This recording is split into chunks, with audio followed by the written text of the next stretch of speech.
It's Sebastian Bourdais who leads, and Robert Dornbos, Bruno Junqueira, who will be due for a stop-and-go penalty when we go back to green flag conditions, which we're expecting at the end of this lap.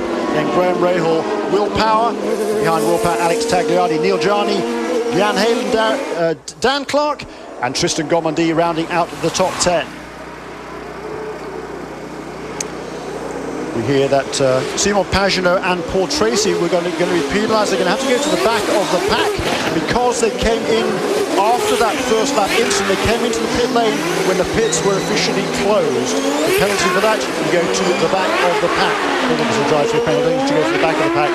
Yeah, they'll just reshuffle them while we're still under caution. Doesn't mean Pagenaud 16th out of 17 right now. Tracy only 14th, so they're not going to be moved down that far, to be honest. But it's not started off well for these guys, but we are going back to green flag racing this time by Sebastian Bourdais. Will lead them to the line, and he's just been dominant all weekend, so it's going to be exciting to see what he can do in this race. Coming around the last corner to grab the green flag. Just before the start, just before he got in the car, we heard that Sebastian was stung by a bee, so we're hoping that's perhaps he's not going to have any ill effects from that as this race progresses. But there, the green flag flies. Sebastian Bourdais got a great start in the McDonald's car. He leads Robert Dornbos, Bruno Junqueira, Graham Rahal, Will Power, Alex Tagliani, and the rest of the field. And Bruno Junqueira, there he is in third place in the Sonny's barbecue car of Delcoin Racing. He was just thrilled with the way that car was handling yesterday in final qualifying, and unusually amongst the field, Bruno Junqueira set his best time yesterday on the red sidewall tyres. Most of the other guys set their best time on the blacks. So that was a pretty interesting development. This morning, however, Bruno found the car in the warm-up. It was oversteering rather more than he had wanted on board here with Will Power coming down the hill to turn 5. And he's making a move on Graham Rahal, side by side. Graham's trying to hold the outside. There is room to do it. Oh, just gets it done. Very, very well done from Will Power. He did not use his Cosworth power to pass. They get 75 seconds of Cosworth power to pass this weekend due to the very long straights here at Road America. He pulled it off. You just saw him use the slipstream perfectly and was able to pull that one off. Very good stuff from Will Power. So yeah, there's the use of the Cosworth power to pass. That's the button on the steering wheel regular viewers will be aware of. When your driver presses that button, and he has 75 seconds usage of that button during the race, gives him an extra 300 RPMs, an extra 50 horsepower. That generally is enough, particularly on these long straightaways when the cars take advantage of the draft, the slipstream from the cars in front of them. Generally enough to make at least make a move alongside someone and then outbrake him into the next corner. But with 18 seconds of usage on each of the straightaways here, and it gives them about 5 uses of it during the race. So the drivers have to be very judicious about when they use that Cosworth power to pass as the afternoon develops. And it is a long afternoon, it is a long race, and with these long straightaways, just a small mistake coming out of a corner is just going to cost you huge. If you lose a 1/10 of a second in the middle of a corner, that can translate to 3-4 tenths by the end of that subsequent straightaway. So really it's about being consistent. You've got to do consistent laps and not make any mistakes. I've seen Bruno get sideways a few times on the entry to corners. I don't think he's very, very pleased with his car right now, as Graham getting a good look down the inside of Will Power into turn 3. But now it's a very long straightaway from turn 3 all the way down to turn 5, and Will's right back in the slipstream. He might be able to get Graham right back. This is the great racing that you see at Road America. Yes, we do. That's a good place to make a pass there down the hill into turn 3. It's a very it's a difficult place to make a pass. This is certainly much more of an acknowledged overtake opportunity down to turn 5. That is Jan Halen, the new green and white colours there. The graphic print car, new sponsor from Belgium for the Conquest Racing team. It's a Belgian-owned team, of course, with Eric Bachelard at the controls of the team, and Jan Halen also from Belgium at the controls of the race car. He's been running very well all weekend, as Jan. I mean, he was, I think first practice he was 6th quickest on Friday morning, so they come out of the trailer with a strong car, and that's important. I mean, to get a good, successful weekend, it really is important to start Friday off well, and he's done that now. He's currently running 8th, which is very respectable indeed, and you know, with the way races can play out at Road America, he could very well see himself in a top 6, maybe in a top 5 position at the end of the afternoon. Yes, indeed, and certainly he would be absolutely delighted with that. I was talking to Eric Bachelard and Jan Halen yesterday afternoon, the two Belgians, one from the Walloon region of Belgium, the other from the Flemish region. Oh, look at the French-speaking part of the nation, I should say, and that was a big battle going on behind. I think that was Tristan Gomondi dicing with Sure it was. There is Justin Wilson ahead of Oriol Servia and then Tristan Gourmandi. So Gourmandi had made a great start, but now seems to be slipping back a bit in the second of the PKV racing cars. Tristan Gourmandi, the Frenchman, the pole sitter at Mont-Tremblant a few races to go. Greatly unfortunate for him that he was not able to take advantage of that pole position because he couldn't fire up the car on the grid. But since then, he's had some ups and downs this season. But Tristan Gourmandi is looking forward to a strong race this afternoon.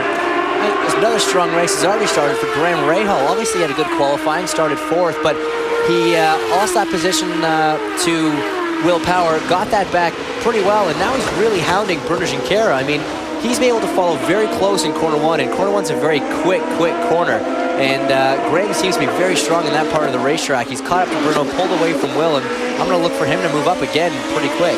He's raced here several times in the past already, has young Graham Rahal, just 18 years of age. He's raced here a couple of years ago in Formula BMW, had 2 races here. Well, 3 years ago that was. Then 2 years ago he raced here in the Star Mazda Series, last year in the Atlantic Championship, and now he's running in 4th place. There is Dale Coyne, and Dale is still arguing his case with the officials about that jump start penalty that has been assessed on car number 19. He's not happy with the way that penalty has been assessed on his driver. I think there's been various clutch dragging issues with these cars on the grid, and we've seen it in the past several times, most notably Sébastien Bourdais at Mont-Tremblant, where the car clearly crept, but he was not caught, and there was another move there. I think that was Dan Clark making a move on Jan Heylen for 8th place. On board with Justin Wilson, the number 9 CDW car, heading through turn 13 here. Very quick corner, and this corner very important. Turn 14, the last one on the track, get a little bit of curb, use every single bit on the exit, and Bruno Junqueira has dived into the pits for his drive-through penalty. Bill Stevens is in the Dale Coyne Racing pit.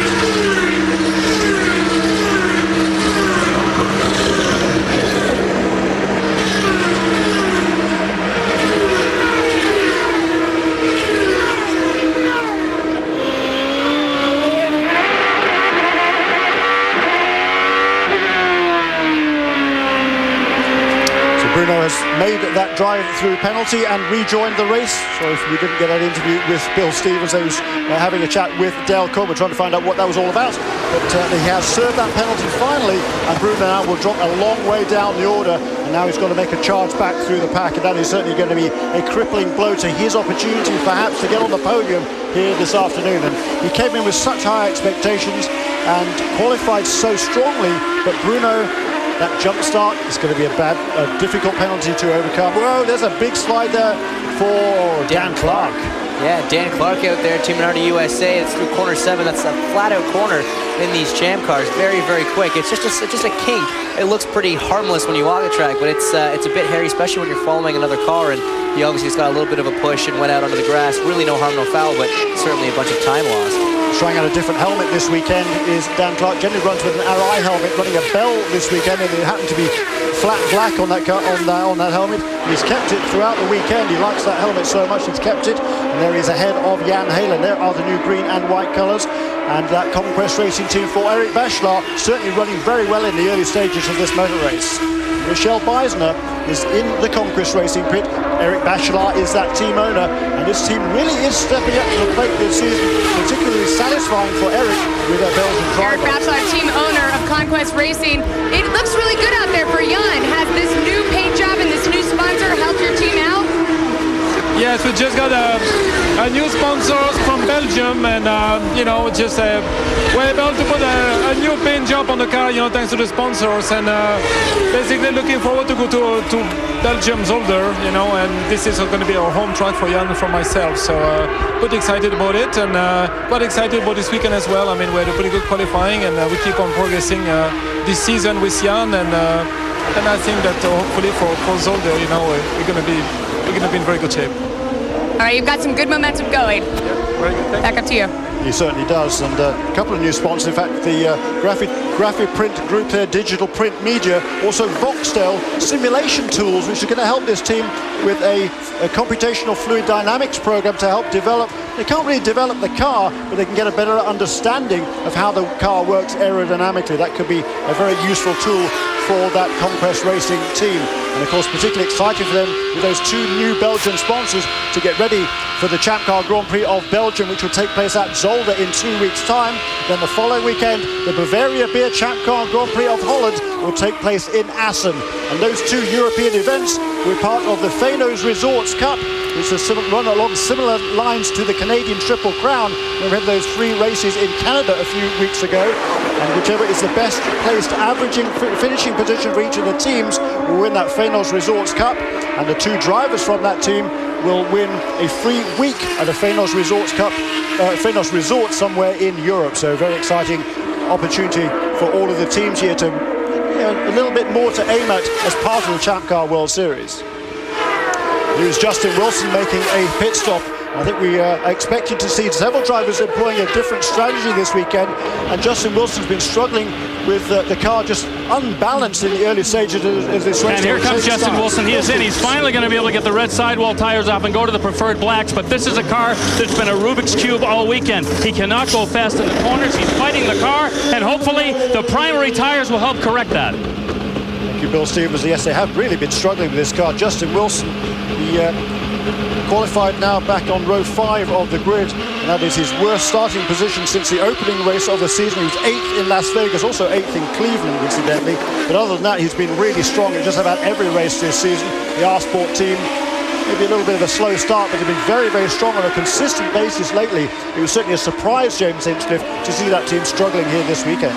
But that's just the thing. I mean, Alex Tagliani's actually been quite on the pace right from Friday first practice. He didn't quite get the result that he was hoping for in qualifying at Alex, but he's running a very strong 5th right now, and Justin's just been unable to match that pace. He's just not been on it, and it's not that, this is a racetrack Justin's done well at. It's a racetrack that he likes, but I know Justin in particular was really unhappy with those red sidewall tires all weekend, so he's probably happy. I know he's compromised a little bit now, having to come in early, get those tires off, as we see a race for position here. That's Neil Johnny being attacked by Dan Clark, and not able to get that pass done into Canada corners. Like I said at the top of the show, Jeremy, the passes here is just so tempting. You get such a good draft off these cars. The brake zones are long. It's very easy to get into a little bit of trouble here. So it's good to see everybody coming out of that one. And Dan Clark has already used up a fair amount of his Cosworth power to pass. He's used about a half of it, 36 seconds left out of the 75-second allocation. And Alex Figge, he's used a lot of it as well. Jan Halen here really under pressure from Oriol Servia. That's the battle for 8th and 9th. It's Oriol Servia who moves up to 8th place in turn 1. Let's have a look at the track map again here at Road America. And James Hinchcliffe, this is just a classic racing venue. We'll have a look at that perhaps in a moment or two as they come down the Sargento Bridge, underneath the Sargento Bridge one more time, downhill towards turn 5, reaching upward towards 190 miles an hour. And once again, Dan Clark is on the move, looking down to the inside of Neil Johnny, and again he makes that move. Dan Clark, he said over the radio in the early stages that the clutch was dragging a little bit on that car, but boy, he is really moving forward. He is doing a fantastic job, and Dan, of course, ran very well here last year. He actually started from pole as a rookie, the first rookie of the season to do it, and he's showing that he loves driving here in Road America.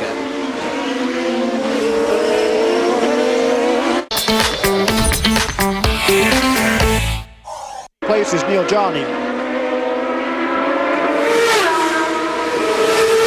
Coming up the hill by the start finish line, there is Neil Johnny running 6th, just ahead now of 7th place, I should say, just ahead of Oriol Servia now. So it's Dan Clark up to 6th, and look to the inside will go Oriol Servia. Can he get close enough? No, not quite. But the battle now for 7th and 8th places, and Oriol Servia, having qualified right at the back of the pack in 14th place. That's the bad news, however. His lap time, though, in qualifying was a 1 minute 43.7. If he'd managed to time 6/10 of a second, a 43.1, that would have put him on the front row of the grid. So from 2nd all the way back to 14th was about 6/10 of a second, James. This is a very closely matched field, as there goes Oriol Servia down to the inside of Neil Johnny in turn 5. I think, again, he's just struggling with these red sidewall tires. I would expect Neil to maybe come in very, very soon, try and get off those red sidewall tires back to the blacks, try and find a happier balance for that race car, because if he's staying out there, he's just getting slaughtered. He is. He's just losing ground and losing time, and time is what you need not to lose, particularly in the early stages of the race, because it's going to be more difficult to make it up as the race progresses. But we we've seen, I heard speaking to several race engineers this morning, and they're all expressing doubts about this race sidewall tyre and the fact that the tyres do go off. They do lose quite a bit of grip. But look at this now. Robert Dornbos beginning to put the pressure on Sebastian Bourdais. We haven't seen that all weekend long. Bourdais qualified a second and a half quicker than everybody else. Remarkable.